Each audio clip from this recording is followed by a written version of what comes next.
thank everyone, Bishop, everyone for being here. How awesome is it that we come here together and can pray together and talk about Jesus and talk about our faith. I know unequivocally, I absolutely know that God is working in the lives of each and every person in this room. I wanted to share a little bit with you before the National Eucharistic Congress, how he was working in my life so that you could kind of see how he operates. And I don't pretend that I know how he operates because he surprises me every single day. But some of this, when I was looking at it, I said to myself, you can't make this stuff up. You just, no Hollywood scriptwriter could make this stuff up. Only God could do this. So I thought, well, I'll give you a little bit before, and then I'll give you, hopefully don't go too long here. If I do, Amy, pull me off. Can't pull me off. But then I'll get to a little bit about the Congress. But I think I'm not Jewish, but I think I'm a little bit like the Jewish people. I'm a stiff-necked people. And so sometimes I'm oblivious, unaware, can't see the forest for the trees, two sheets to the wind, as Patty always says, without the alcohol. That's pretty much me, because until the Congress, all these things that and I'm only gonna tell you a couple of them, you're gonna go, oh my goodness. So I'm the oldest of 8 children. God gifted my parents a young boy, a baby boy, and I was born on March 25th, which is the Feast of the Annunciation. Baptized then on Easter Sunday. Cradle Catholic, the oldest of 8 children. We prayed the rosary together. I went to St. Vincent de Paul Catholic School in Shepherd, Michigan. The Dominicans were our nuns. I was a member of the first class to go through grade 1 through 6. We didn't have a kindergarten, so I had to go to the public school for kindergarten. But the first graduating class to go all the way through. And I'm very proud of that to this day. I had my baptism, confession, first communion, confirmation, and matrimony, all those sacraments at St. Vincent de Paul. But like I said, I'm pretty stiff-necked people. As far as my prayer life goes, I've been praying my whole life. In fact, there are people that know me that would tell you, they'd say, he's a prayer warrior. Prays all the time. Here's the deal, though. I pray all the time, and I do all the talking. And I've been going to adoration for 9 years, every Thursday night, from 8 to 9. And I said, man, I gotta try to listen. Quit doing all this talk. So I was praying a lot. And at the end of January, this year, 2024, I started thinking about Lent. It was coming up in February. And I had mixed results, like many people. I've had some good Lents and I've had some not so good ones. And so I was praying and I thought, what could I do? And I didn't come up with it. I know where it came from. I know it was the Holy Spirit. And the Holy Spirit said, why don't you just say yes? And that was the start of it for me. The Holy Spirit said, why not imitate the Blessed Virgin Mary and just say yes? Since you were born on the Feast of the Annunciation, why not just say yes? And I thought, yeah, I don't think I'm going to do it. I'm going to do it. I haven't done it before, and I'm going to do it. About 2 weeks later, Patty Furtaw, Director of Parish Life at Boyne Valley Catholic Community, that's St. Matthew's in Boyne City and St. Augustine in Boyne Falls, she sends me a text and asks me to be on a committee at Boyne Valley Catholic Community for what we would be doing of year 2 of the Eucharistic Revival. I'm not kidding. I thought, what are the chances? I went, yes. She said, you can think about it, pray about it. I thought, I don't need to think about it. I can certainly pray about it, but the answer is yes. So I'm on that committee, and we're at a meeting. The other members of the committee are there. Patty says, right in front of everybody, hey, Jim, wouldn't it be awesome if you and Jane is my wife, could attend the Eucharistic Congress in July? I thought, what? And she says, well, the Diocese of Gaylord is having a drawing, and 2 people from each parish or vicariate are going to be selected. And I thought, you know what? I said yes once, just what can it hurt? There's a decent chance I won't get picked. And so I didn't even worry about it. I just said, yeah, sure, yes. Well, then when Amy, a few weeks later, texted me and said, you're it, I thought, what? I thought, oh, there you go, you know. I should have maybe quit after that first yes, but it was too late then. So I got to go. Thank you, Bishop. And I paid for my wife Jane to go because Patty had said, could you go together? And I thought, yeah, we should go together. We can do this. And I knew it was important. And as we were getting ready, going through that Eucharistic revival in year 2, we met in small groups. We met every Thursday. We'd meet at 1 o'clock at St. Augustine's, and then at 6 o'clock at night at St. Matthew's. And it was changing my life. I could not believe the faith of the people that I was sitting with, and I didn't know it. But I'm kind of a stiff-necked people and a little bit oblivious. 2 sheets to the wind without the alcohol. But I just got filled up. And I wasn't worried about the National Eucharistic Congress at all. I was confident in everything else. And then July came, and I thought I was going to have a nervous breakdown. And I thought, you're going to this in a couple weeks. And I got nervous. I got scared. I was just beside myself. And so I started praying about it.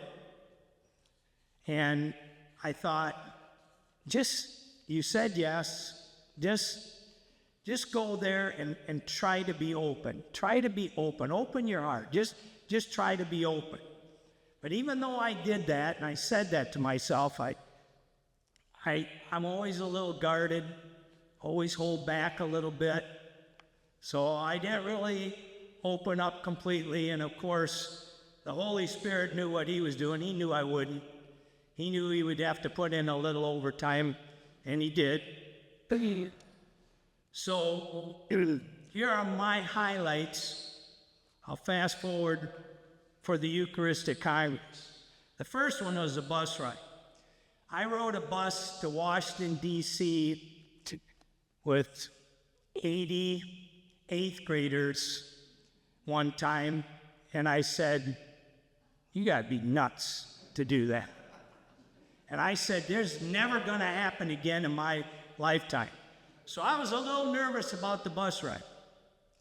And then they knew what everything was going on. Everybody was so warm and welcoming that I went and got a seat on the bus, and Bishop said, we'll get to Prudentville, and then we'll pick up the rest of the pilgrims, then we'll start praying. Well, I'll tell you what, That's all you got to do. If you're going on a bus ride to anywhere, is just pray, because it was unbelievable. It was fantastic. Shortest bus ride I ever been on in my life. And I thought coming back, it would be a disaster. And I thought, I'm so tired, I'll be able to sleep the whole time. The whole time. Couldn't sleep a bit because we were so energized, and we all got an opportunity to witness on the bus. Shortest bus ride, 2 bus rides in my life. I couldn't believe it. It was nothing. I could do that in a heartbeat. Like Ruth said, when you were there, you knew it was God's people. And it wasn't some of God's people, it was a lot of God's people, all kinds of people. Every kind of person you can imagine was there at the Congress, and they were God's people. It was hard to believe. Every kind of person you could think of was there, and they were all there for the exact same reason, to praise Jesus. And that was just, it took me a few days to wrap my head around that. The sheer numbers of religious nuns and seminarians and deacons and priests and bishops and archbishops and cardinal, I don't know if there was more than one, was staggering. Well, Ruth said there was about 20 minutes to come in. Well, I've been to Rome at a Mass with Pope Francis when he came in, and that procession was right around 20 minutes too. This procession in on Sunday was 31 minutes long.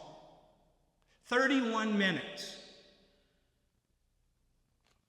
Never witnessed anything like that in my life.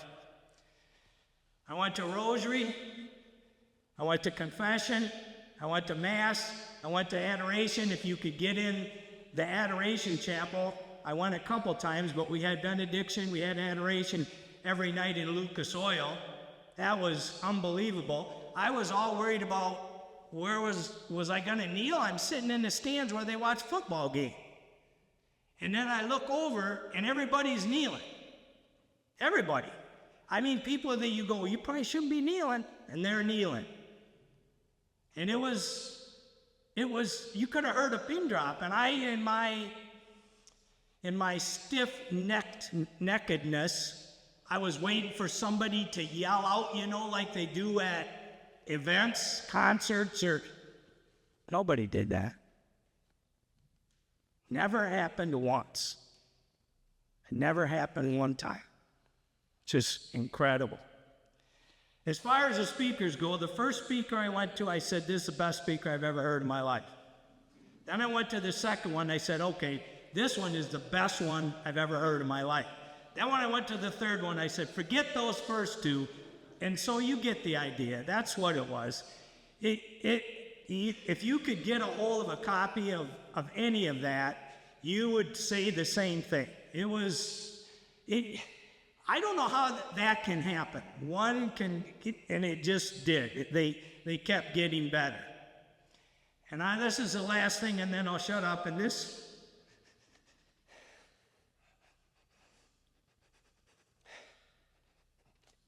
I've been to some, I've had some experience with some healing things, and I always thought, I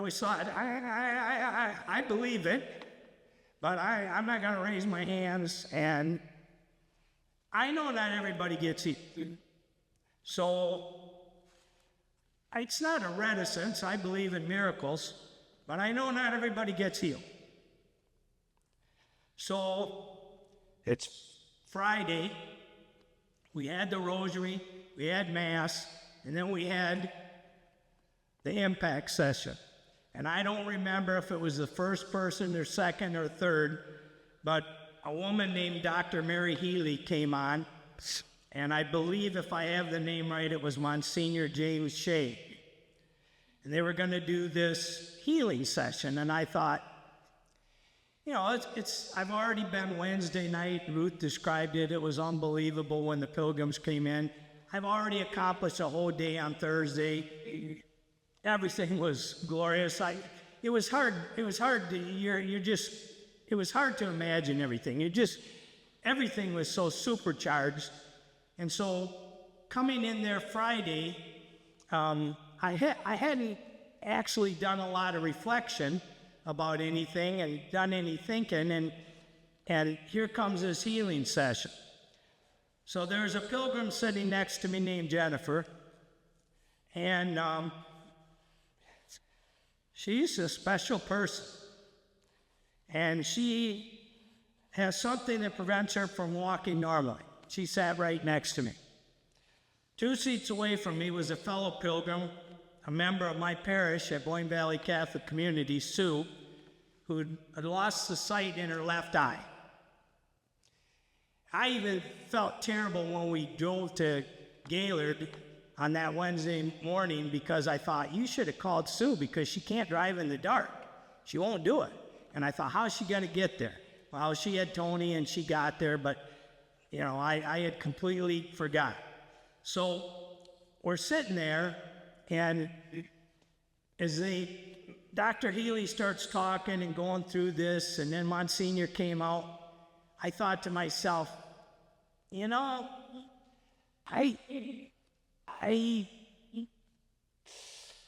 then I just closed my eyes, and I prayed to the Holy Spirit, and I said, I'm going to open my heart to you, and I'm going to do whatever you tell me to do. I'm just going to listen to you, and I'm going to quit holding back, and I'm going to open my heart to you right now.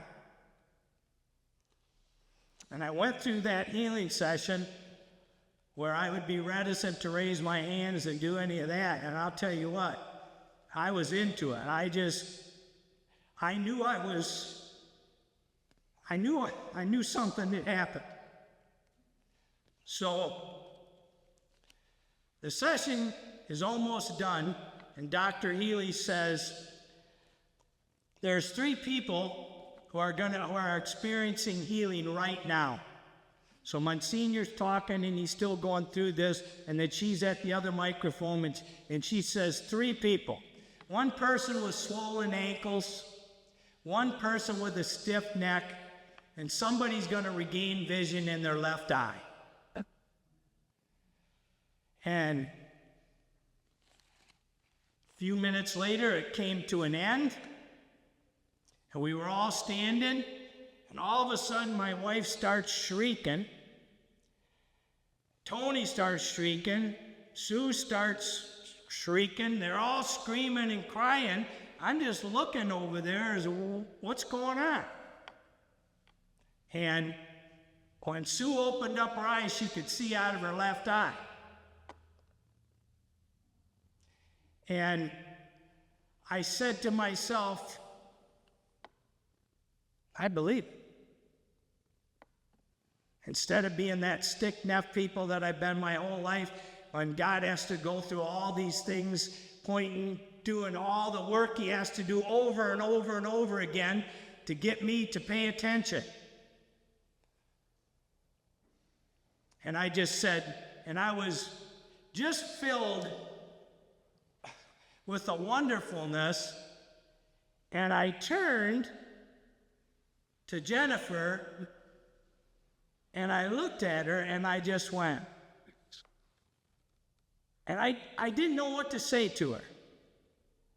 And I looked at her, and I said, I don't, and she said, it's all right. She said, I prayed for healing, and she said, but I believe in God's plan. And if this is what God's plan is for me, then I'm all right with it. And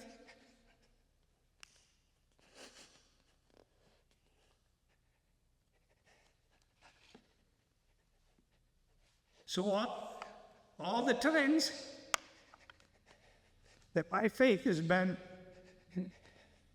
not very good, there's 2 examples right there of people whose faith is boundless. Praise be to Jesus Christ.